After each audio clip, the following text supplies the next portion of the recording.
Olá pessoal, eu sou a professora Jamila Reis e a aula de hoje é sobre pigmentações patológicas. Bom, as pigmentações são acúmulos de substância que tem cor. Do latim pigmento vem de cor para pintar. Então nós chamamos de pigmento toda substância de origem, composição química e significado biológico diversos, mas que tenha cor própria.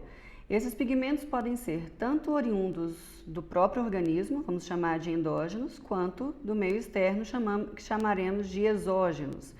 Pigmentação é o processo de formação ou acúmulo desse pigmento no interior de uma determinada célula ou determinado local.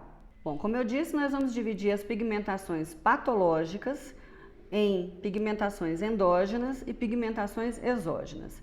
As endógenas são principalmente aquelas que são derivadas da hemoglobina ou derivada da melanina, da lipofuscina ou do ácido homogentísico. E as exógenas temos como exemplo a antracose, a tatuagem, a argiria, a crisíase, dentre outros. Vamos começar então pelas pigmentações endógenas, que são aquelas produzidas por acúmulo de substâncias que são formadas no próprio organismo.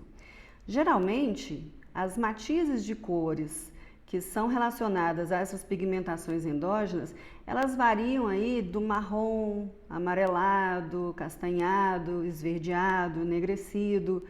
Então nós vamos perceber que a maioria dos pigmentos, e portanto das pigmentações, vão ficar aí nesse grupo de cores aí.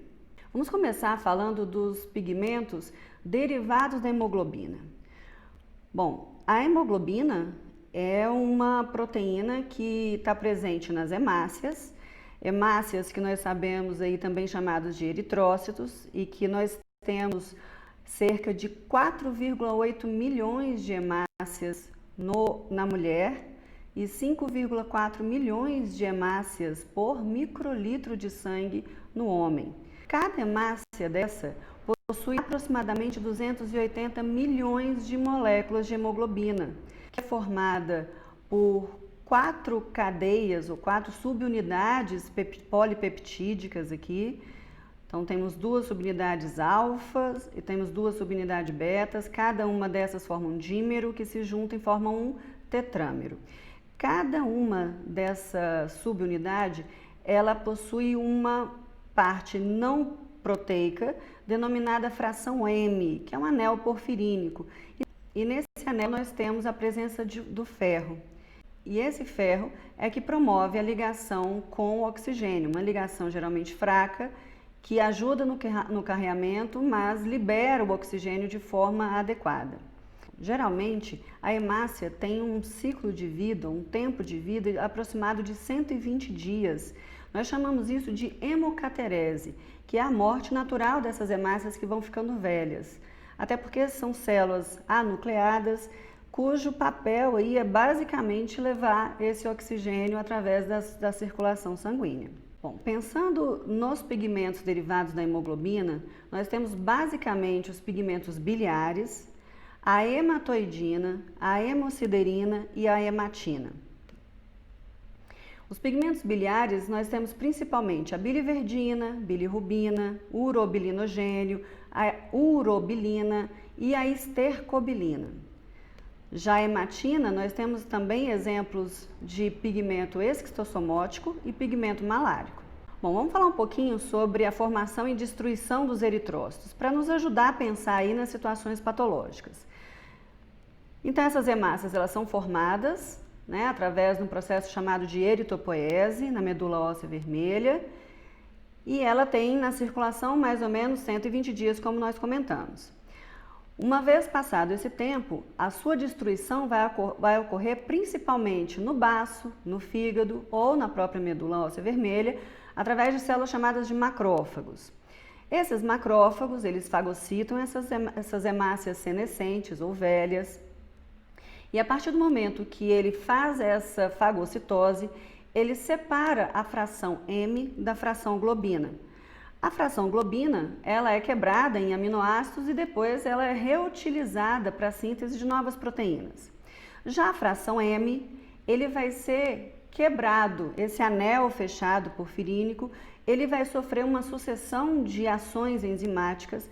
Então essa fração M, ela é quebrada, esse anel, por uma enzima chamada hemioxigenase, dando origem a um pigmento chamado biliverdina. Essa biliverdina tem uma coloração esverdeada, que o próprio nome indica. Essa biliverdina, geralmente, ela é rapidamente reduzida por uma outra enzima chamada biliverdina redutase, que vai formar agora um pigmento de coloração amarelada chamada bilirrubina. Essa bilirrubina, ela sai dessa célula, então ela sai daqui desse local, do baço, por exemplo, e ela vai ser carreada para o fígado. Quando essa bilirrubina sai daqui, essa bilirrubina, ela é uma bilirrubina ainda tóxica, ela é insolúvel no meio aquoso e ela precisa ser carreada no sangue por uma proteína chamada albumina.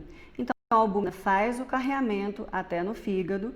Chegando no fígado, essa bilirrubina, ela vai sofrer um processo de conjugação com outras moléculas de ácido glicurônico, onde vai se tornar uma proteína solúvel em meio aquoso, não tóxica, que vai fazer o seu papel aí na emulsificação de gordura dentro do processo digestivo.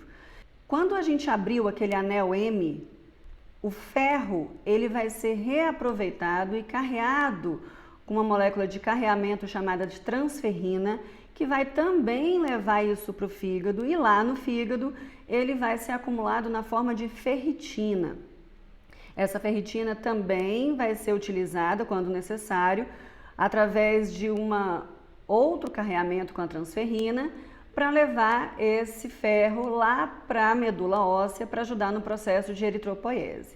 Bom, com essa explicação, a gente percebe aí algumas possibilidades de termos problemas. E um problema que a gente já pensa é na possibilidade de acúmulo dessa bilirrubina. Nós vamos chamar isso de icterícia. Então, icterícia é o sinal clínico, ou seja, o amarelão mesmo, geralmente a pele, a esclera, que é esse branco do olho, é o sinal clínico de um aumento da concentração de bilirrubina no sangue, que pode ser uma bilirrubina tanto conjugada quanto não conjugada, depende da causa dessa icterícia. Quando nós temos uma concentração maior que 2 mg por decilitro de bilirrubina no sangue, nós podemos já chamar isso de hiperbilirrubinemia. Maior que 5 miligramas, geralmente é associado ao sinal clínico da icterícia. No livro chamado Linguagem Médica, eles contam o fato dessa icterícia ser chamada de icteros, nome batizado pelo próprio Hipócrates, para designar a coloração amarelada que tinha aí na pele e nas mucosas, sendo causada pela deposição do pigmento biliar. E na época tinha uma lenda que um pássaro de coloração esverdeada, chamado icteros, se o paciente olhasse para esse pássaro, ele estaria instantaneamente curado e o pássaro acabaria morrendo. Bom, uma icterícia bastante comum é a chamada icterícia fisiológica do recém-nascido. Essa icterícia neonatal, ela ocorre em 60% dos recém-nascidos a termo e até em 80% dos recém-nascidos pré-termo. Essas áreas ictéricas no recém-nascido, elas podem ser observadas e descritas clinicamente através das zonas de Kramer. Existem várias causas de icterícia. No caso do recém-nascido, a principal causa se dá pela imaturidade do aparelho enzimático hepático em transformar a bilirrubina não conjugada numa bilirrubina conjugada. Então, há uma possibilidade dessa bilirrubina tóxica, que é lipossolúvel, atravessar uma membrana, uma barreira lipídica chamada de barreira hematoencefálica. Daí vem a possibilidade da gente ter uma alteração chamada kernicterus. Então, a kernicterus também pode ser chamada de encefalopatia bilirrubínica, onde você tem, por volta do 2º ao 5º dia de nascimento do neném a termo, até o 7º dia do recém-nascido pré-termo, a possibilidade desse atravessamento e a pigmentação nos núcleos da base, o que gera algumas alterações e consequências bastante danosas. Então, a gente pode dividir as fases do kernicterus em hipotonia, letargia, má sucção, choro agudo, evoluindo para uma fase de hipertonia da musculatura, convulsões, febre e depois voltando à hipotonia. É importante lembrar que 75% desses recém-nascidos acabam evoluindo para óbito e dos sobreviventes, quase que 80% vão desenvolver algum tipo de sequela, seja surdez, seja que já pode aparecer após o segundo mês de vida desse bebê. Então é uma situação importante e grave. Geralmente o kernicterus está associado a um aumento, a um incremento dessa quantidade de bilirrubina no sangue. Uma situação que é mais corriqueira na formação do kernicterus é a incompatibilidade sanguínea. Então, no caso da eritroblastose fetal, onde a mãe tem RH negativo e o bebê é positivo, há o que a gente chama de anemia hemolítica do recém-nascido, o que acaba aumentando a quantidade de hemácias que estão sendo quebradas nesse sistema. Então, de uma maneira geral, as principais causas de icterícia são produção excessiva de bilirrubina, redução da captação hepática, comprometimento da conjugação da bilirrubina, defeito na excreção celular da bilirrubina, obstrução na eliminação canalicular, seja intra ou extrahepática, que nós podemos observar nessa imagem aqui do livro do Rubin. Então aqui a gente percebe que o aumento da chegada de hemácias, sejam hemácias senescentes ou porque está tendo uma anemia hemolítica, aumenta a quantidade de bilirrubina circulante, favorecendo a possibilidade desse aumento de bilirrubina ser visualizado clinicamente na forma de icterícia. Outra possibilidade é o comprometimento da captação. Outra possibilidade é a redução daquela enzima hepática que faz o processo de conjugação daquela bilirrubina com o ácido glicurônico. Outra possibilidade é o comprometimento no transporte intracelular. E por fim, a gente também pode ter um aumento da bilirrubina circulante através da colestase canalicular. A colelitíase é a formação de cálculo no ducto colédoco, que acaba impedindo a passagem e aumentando a quantidade de bilirrubina. Então, aqui nessa imagem do fígado, nós observamos que, além dos hepatócitos aqui, essas fileiras de hepatócitos, a gente percebe um processo inflamatório, um processo cirrótico instalado aqui nessa imagem, mas além disso, a gente percebe algumas concrescências aqui de coloração amarelada. Veja, se eu corei essa lâmina com hematoxilina e eosina e eu estou vendo alguma coisa de cor amarela, é porque essa alguma coisa é porque tem cor própria. Então, paciente com hiperbilirrubinemia, a gente consegue visualizar uma pele de coloração amarelada e também a esclera bastante amarelada. Quais são os possíveis tratamentos da icterícia? Depende da causa, né? Eventualmente, se a causa é um cálculo no ducto colédoco, o tratamento precisa ser a remoção desse cálculo, né? Para que o paciente volte a ficar normocrômico. Agora, se eventualmente esse paciente é um paciente cirrótico, então de repente vai haver uma necessidade até de um transplante hepático. Bom, a hematoidina é um pigmento que é semelhante, estruturalmente falando, à bilirrubina, só que não tem ferro. Aqui precisa haver uma hemorragia, ou seja, saída de hemácias para fora do vaso e a tentativa desses macrófagos de eliminar essa hemácia que for extravasada.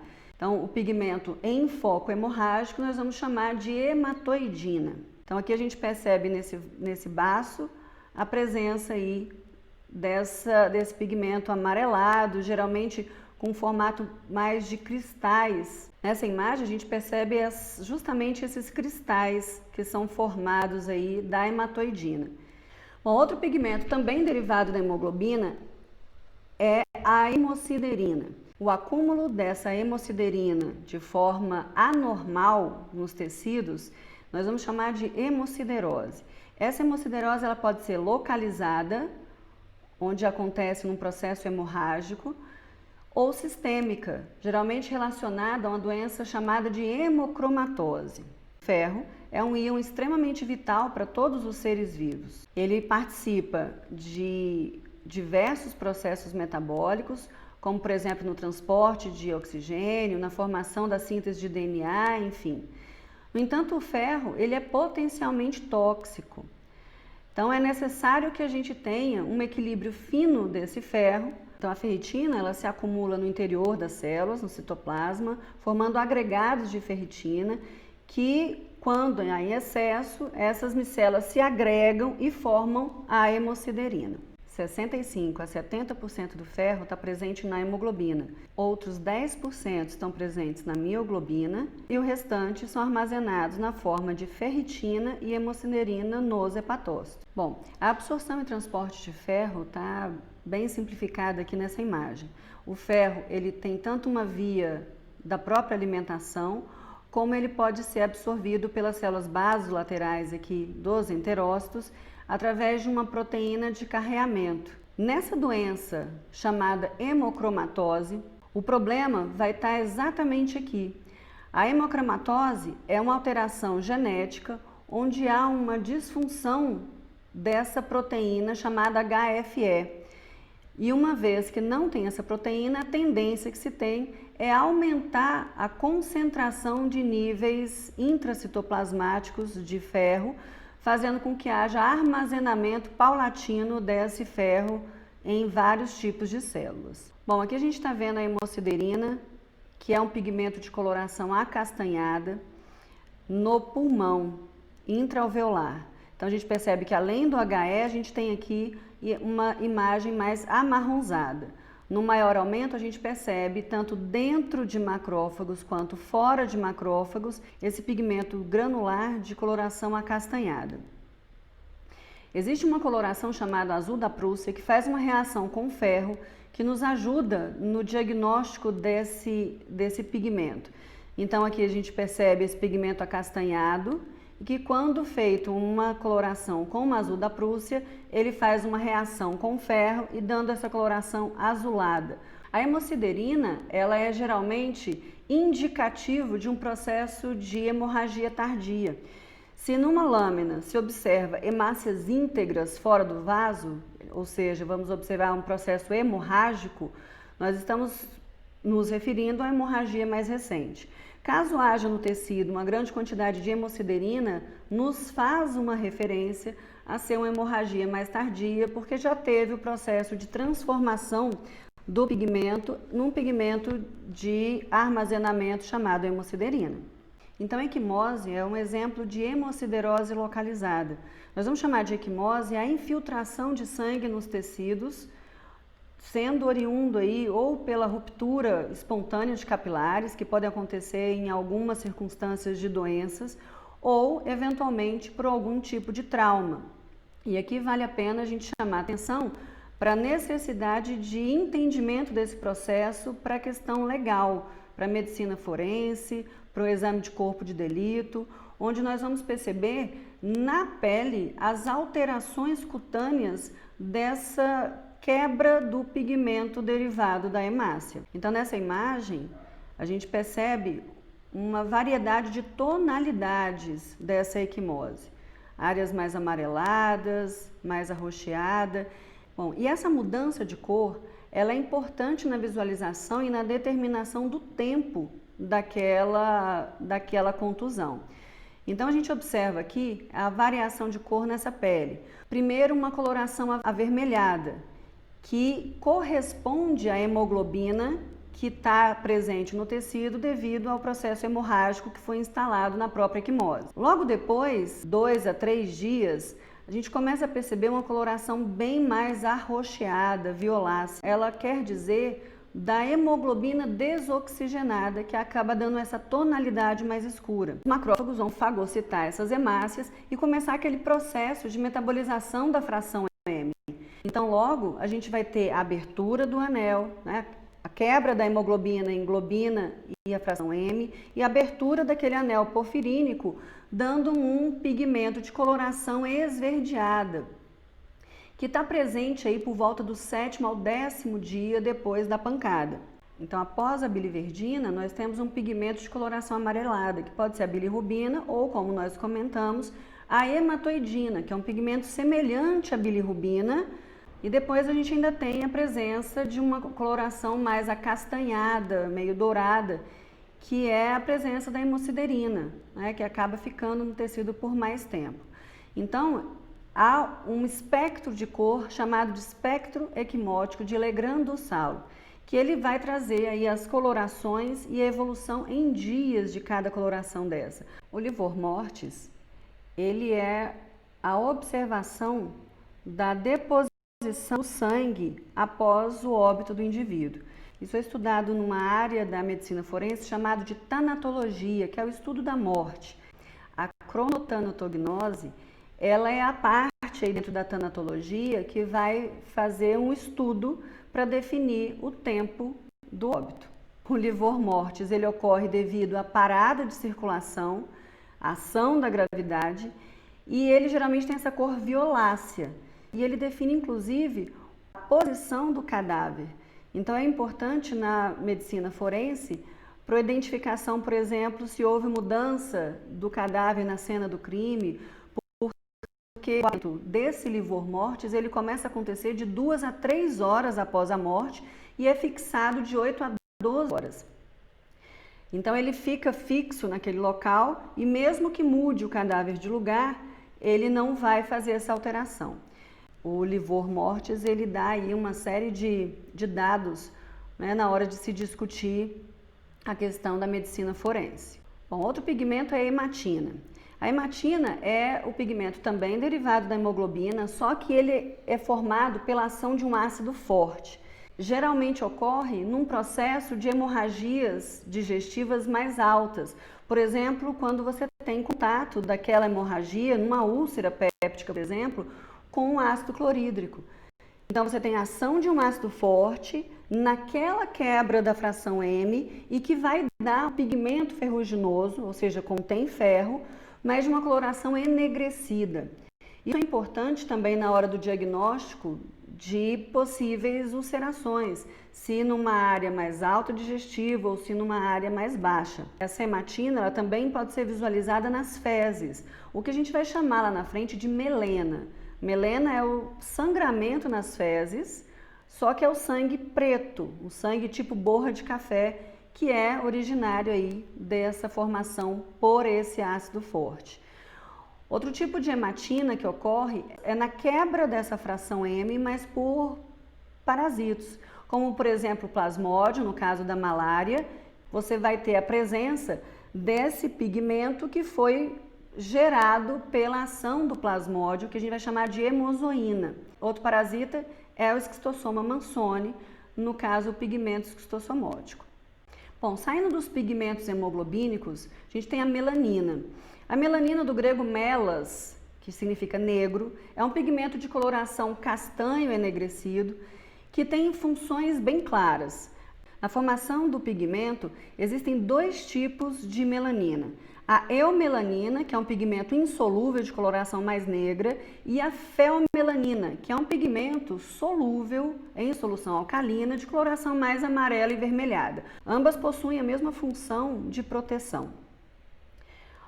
Bom, essa mudança de percentual de eumelanina e feomelanina pode ser muito visualizado na tonalidade dos fios de cabelo, sendo, por exemplo, um cabelo mais negro com uma grande quantidade de eumelanina e uma pequena concentração de feomelanina.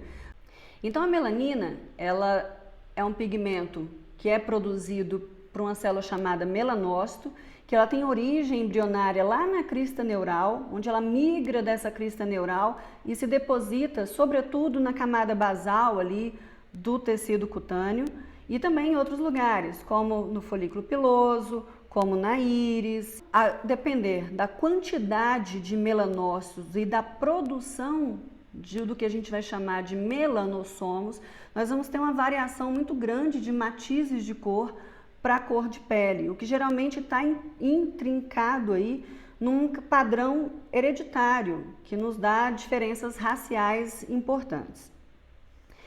Então aqui a gente tem o melanócito sendo observado, que é uma célula dendrítica, cheio de prolongamentos, e cada pacotinho desse aqui é o que a gente chama de melanossomos. Então, dentro desses melanossomos, há a produção da melanina e que depois esses melanossomos são transferidos para os queratinócitos e que acaba dando essa coloração para a pele realmente. Bom, existem vários fatores que interferem na melanogênese, como fatores genéticos, né? Então, existem genes responsáveis pelo processo melanogênico, então, que está dentro da nossa herança genética. Hormônios, como por exemplo, o hormônio da gestação, da gravidez, que durante a gravidez a gente aumenta a produção de progesterona e que influencia no processo de melanogênese e confere para algumas mulheres aquelas manchas ou melasmas gravídicos. Processos inflamatórios, então geralmente numa área pós-inflamatória há possibilidade de uma hiperpigmentação. Fatores ambientais como o sol, que estimula o processo da tirosinase, então acaba aumentando, incrementando a melanogênese, dando aí aquele bronzeado. Químicos, então existem agentes químicos que aceleram esse processo, os bronzeadores, por exemplo, e também alimentares. Então são vários os fatores que interferem no processo. Quando a gente trata de processos patológicos, a gente fala em discromias. Então são alterações na cor da pele em decorrência do aumento ou da diminuição dessa melanogênese. O termo acromia, ele pode ser representado pelo albinismo, que é uma doença genética com vários espectros, desde o albinismo só ocular ou albinismo completo, onde você tem a ausência da tirosinase. Então, o indivíduo não forma melanina, a depender do tipo de albinismo que ele tem. A hipocromia, né? Exemplo aí, o vitiligo, que é considerada uma doença cutânea adquirida idiopática, ainda não se sabe realmente a causa do vitiligo, mas infere-se a autoimunidade disso, ou seja, o indivíduo tem aí uma facilidade de reconhecer o melanócito como não próprio e acaba havendo a destruição localizada desses melanócitos, daí as áreas, né, de despigmentação específicas nas áreas de dedo, periorbicular, perilabial. São áreas mais específicas aí da hipocromia do vitiligo. Existem também as hipercromias. Então você tem exemplo dos melasmas, né, que são manchas da pele que podem ser temporários, as efélides ou sardas, então relacionadas a pessoas de pele mais clara, exposta ao sol, onde você tem localmente uma grande quantidade de pequenas áreas acastanhadas. E também eventualmente o melanoma, que é um processo de neoplasia maligna relacionado ao aumento da proliferação celular de forma descontrolada, agora dos melanócitos. Aí você acaba tendo a área do tumor com a possibilidade de hiperpigmentação ou não, a depender do grau de indiferenciação celular que esses melanócitos neoplásicos vão estar adquirindo. Então, nessa imagem aqui a gente vê essas alterações de cor, né, que inclusive é uma das marcas aí dos fatores de identificação do melanoma, são matizes de cores diferentes numa mesma lesão. A lipofuscina é outro pigmento endógeno, geralmente relacionado ao desgaste ou envelhecimento celular, também pode ser chamado de lipocromo. Há um aumento da autofagia, né, que é a eliminação de organelas velhas aí, proteínas mal dobradas, enfim, membranas lipídicas que acabam dando ao longo do tempo a formação desse pigmento de coloração acastanhada.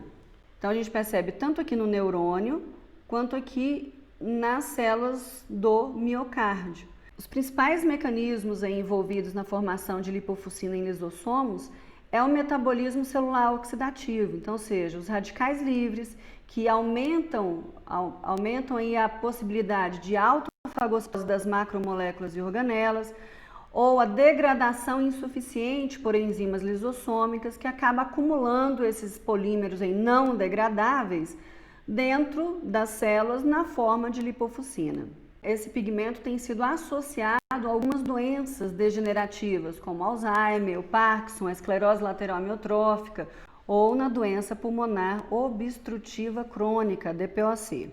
O ácido homogentísico é outro pigmento de cor castanho avermelhado, ou também ocre, chamado de ocre, que é aquele que acaba acontecendo em pessoas com uma doença chamada alcaptonúria ou ocronose. É uma doença autossômica recessiva, rara. O ácido homogentísico ele é formado a partir do metabolismo da fenilalanina e da tirosina.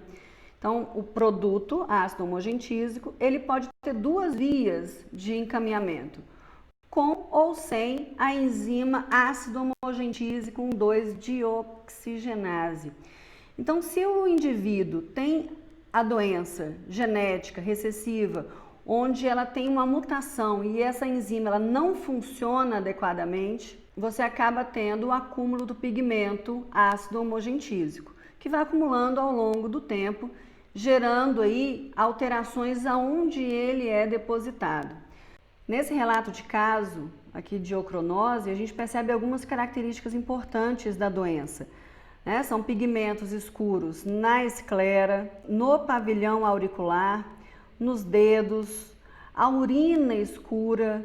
Então o nome alcaptonúria do excesso desse pigmento sendo excretado na urina e que acaba dando uma urina de coloração escura, que aliás é um ponto importante para ser observado porque é um dos sinais mais precoces da alcaptonúria, que é uma doença que geralmente é diagnosticada de forma muito tardia no indivíduo. Nesse paciente de 67 anos que fez diagnóstico aos 40, é a possibilidade da artropatia ocronótica, ou seja, aquele ácido homogentísico também vai sendo depositado em outros tecidos conjuntivos, principalmente a cartilagem, daí a orelha e nas cartilagens articulares. A deposição disso com o tempo vai gerando um processo de lesão articular e que acabou levando esse paciente aí a ter que fazer cirurgias reparadoras, tanto no quadril quanto nos dois joelhos, pela degeneração paulatina aí dessa articulação. Muito bem, vamos falar das pigmentações exógenas. Uma das principais é a antracose. A antracose é a deposição de carvão, que ocorre primeiramente nos pulmões. Então o carvão ele é inalado na forma de partículas e que acaba sendo levado ao pulmão, onde macrófagos alveolares fagocitam esse carvão e que, dependendo da quantidade, pode levar anos a gerar algum problema maior. Então a gente tem antracose associado ao fumo, a pessoas que moram em grandes centros com ares muito poluídos, principalmente pessoas que trabalham em minas de carvão, então esses são os mais suscetíveis, então são as doenças laborais, né? Então a antracose ela é visualizada tanto macroscopicamente quanto microscopicamente, pigmentos pretos, quanto aqui nessa imagem histológica, onde você visualiza os alvéolos pulmonares e nos septos alveolares uma grande quantidade de pigmentos. No maior aumento, a gente percebe esses grânulos grosseiros que podem estar originalmente dentro de macrófagos, chamados células de poeira, e depois depositados no próprio tecido. A possibilidade desses macrófagos eles migrarem para linfonodos loco-regionais, levando esses pigmentos. Então aqui a gente percebe nesse linfonodo a presença de grânulos enegrecidos. É importante a gente comentar que há outras possibilidades de depósitos, sobretudo pulmonar, em outras alterações também relativas aí a alterações laborais, como por exemplo na asbestose ou na silicose. A asbestose é a inalação do asbesto, que é o amianto. Então, pessoas que trabalham em indústrias de amianto, de telha de amianto, ele acaba inalando essas fibras de amianto que são visualizadas aqui no pulmão.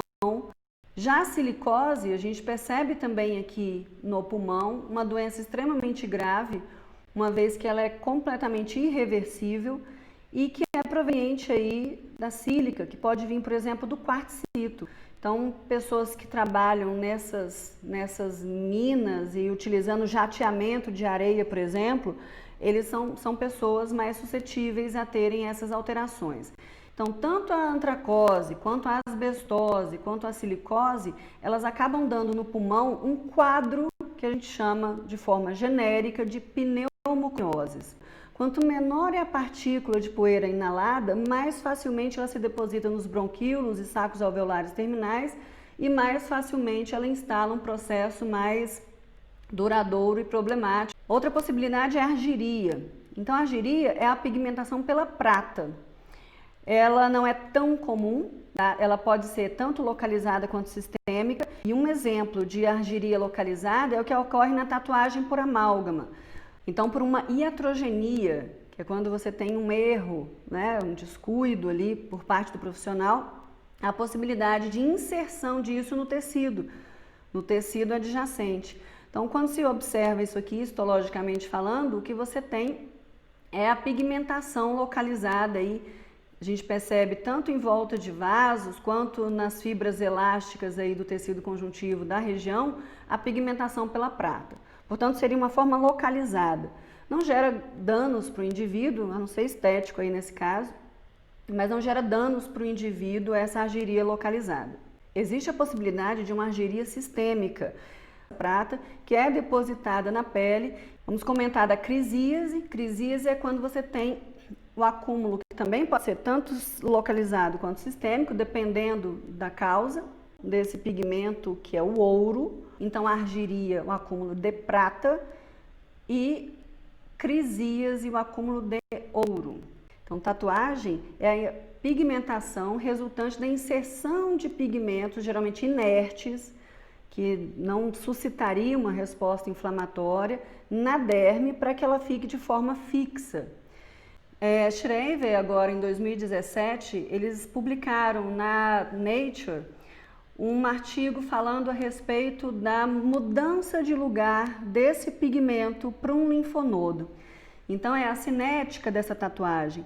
Então, ele mostra que a inserção do pigmento na derme e a possibilidade desse macrófago de fagocitar esse pigmento e transportar para um linfonodo.